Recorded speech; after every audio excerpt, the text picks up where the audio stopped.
Topic क्या हम लोग का, एडवांस सैलरी। ठीक है, तो उसके लिए हमें क्या करना पड़ेगा, कंपनी तो बना ही ली है, आगे बात करते हैं। सबसे पहले कुछ सेटिंग्स की ज़रूरत पड़ेगी, कंपनी बना रहे होगे तो।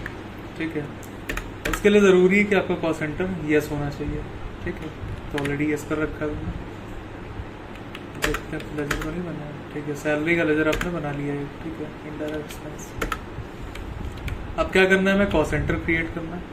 ठीक, शो मोर कॉस्ट कैटेगरी पे आएंगे। ठीक, यहाँ पे क्या बनाएंगे, सैलरी। ठीक है, इन दोनों ही ऑप्शन को यस रखना है। उसके बाद कॉस्ट सेंटर पे आएंगे, कैटेगरी सेलेक्ट कर लेंगे, कौन सी, सैलरी। अब मान लेते 3 एम्प्लॉय मेरे पास, ए, ठीक, बी और सी। ठीक है, 3 एम्प्लॉय मेरे पास।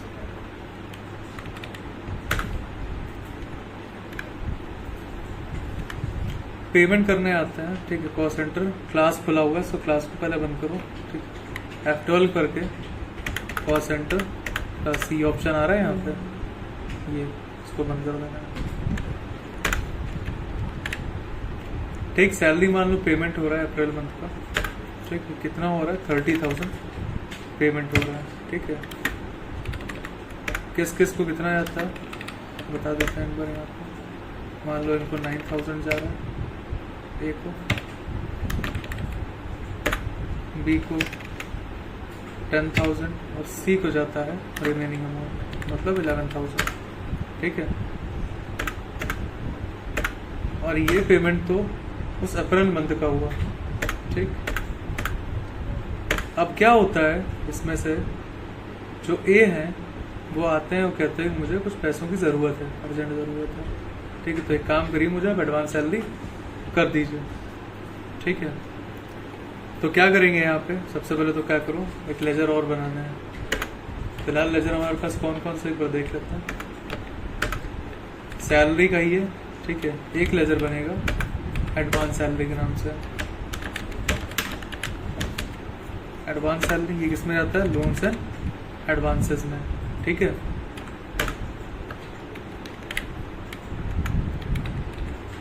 अब जो ए थे उन्होंने बोला कि मुझे कुछ अर्जेंट पैसे की ज़रूरत है, एक काम करिए मुझे एडवांस सैलरी कुछ कर दीजिए।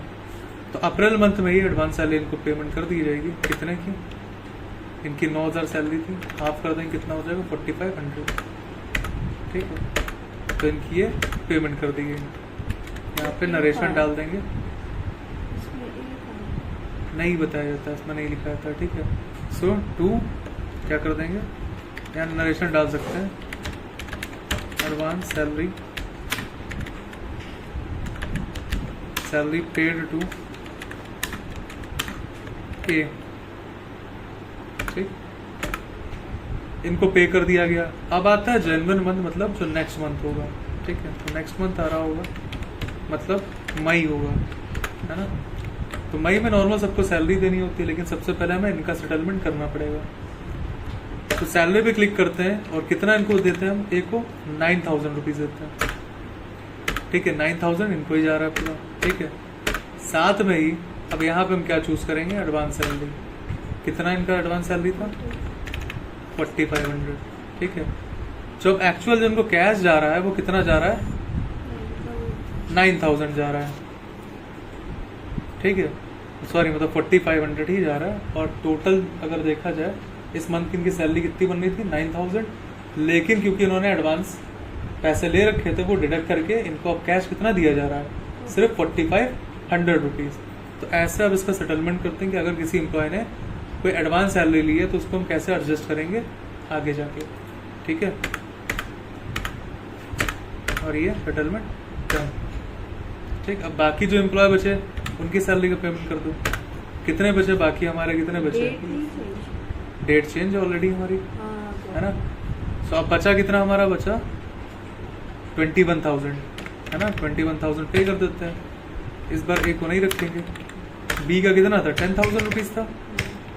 ठीक है, और सी का कितना, 11,000। ये इनको नॉर्मली पेमेंट कर देंगे विदाउट यूजिंग एडवांस सैलरी। तो इस तरीके से पूरा एडवांस सैलरी टॉपिक खत्म होता है। क्लियर है ये।